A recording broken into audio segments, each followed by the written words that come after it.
Good evening students. MSc 5 में आप सभी का बहुत बहुत स्वागत है। एमएससी फिजिक्स के फर्स्ट सेमेस्टर में आज हम पढ़ेंगे फिर से क्लासिकल मैकेनिक्स। क्लासिकल मैकेनिक्स में दूसरा क्वेश्चन है, represent the vector A equal to 2i cap minus 2x J cap Y के कैप। ये आपका 2 नहीं, ये जेड है। A equal to Z I cap minus 2x J cap plus Y के cap is cylindrical coordinate thus determined a rho a phi and a z। ठीक है, तो फॉर सिलेंड्रिकल के लिए हमने प्रीवियस लेक्चर में e रो e phi और e z की वैल्यू को कैलकुलेट किया था, जिसमें e रो की वैल्यू cos phi i के प्लस sin phi j के और e phi की वैल्यू है माइनस sin phi i के प्लस cos phi j के। ठीक है, और e z की वैल्यू वहां पर क्या होगी, k कैप होगी। ठीक है,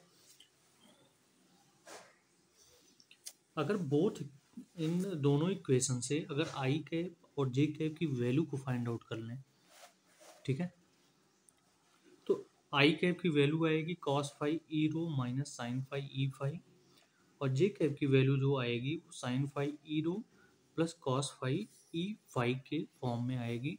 और के कैप की वैल्यू आपको ऑलरेडी पता है कि k cap equal to e z होगा।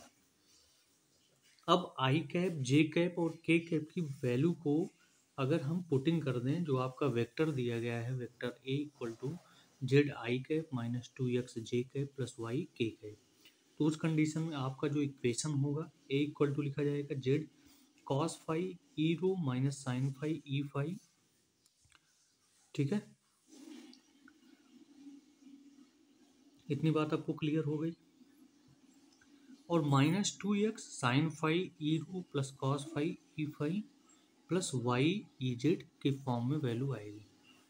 ठीक है, नेक्स्ट जो आगे अगर क्वेश्चन सॉल्व करें तो ए की वैल्यू क्या मिलेगी, Z cos phi E rho minus Z sine phi E phi minus 2x sine phi E rho minus 2x cos phi E phi plus Y ई जेड। ओके, फिर से नेक्स्ट में अगर x की value rho cos phi putting कर दें, y की value rho sine phi putting कर दें और z की वैल्यू z पुटिंग कर दें, तो उस कंडीशन में उसके पहले इक्वेशन आप समझिएगा कि a की वैल्यू यहाँ से सॉल्व करने पर आएगा z cos five minus 2x sine five E rho, यानी अगर ई रो की वैल्यू ई फाइव की वैल्यू और ई जेड की वैल्यू को हम क्या कर लें, सेपरेट कर दें, तो ई रो जेड कॉस ई रो को कॉमन कर लें, z cos five minus 2x sine phi आएगा, माइनस ई फाइव को कॉमन करेंगे, z sine five plus 2x cos phi आएगा प्लस वाई ई जेड।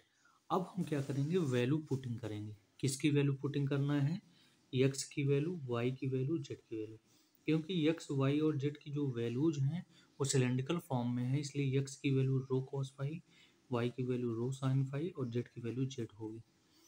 अब इस वैल्यू को अगर इसे एबव इक्वेशन में पुटिंग कर दें तो आप देखिए आपका जो नया इक्वेशन फॉर्म होगा वो क्या आएगा।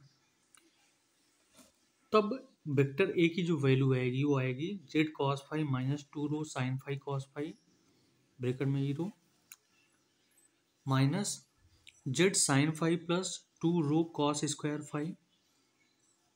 ठीक है, और ई फाइव आएगा plus rho sine five E Z, यहाँ पे ई फाइव आएगा आपको कॉमन में। ठीक, तो उस कंडीशन में जो ए रो की वैल्यू आएगी, जो आपका ई रो में कॉमन किया गया है, यही सेम वैल्यू ए रो की होगी, z cos five minus 2 rho sine five cos phi, और ए फाइव की वैल्यू क्या होगी, minus Z sine phi minus 2 rho cos square five. ठीक है, एंड ए जेड की वैल्यू क्या होगी, rho sine phi a z की वैल्यूज होंगी। ठीक है, इतनी बात आपको क्लियर हो गई होगी। नेक्स्ट स्टेप में बात करेंगे नेक्स्ट डिफ्रेंशिएशन को, जो कि आपके एग्जाम के लिए बहुत इंपॉर्टेंट है।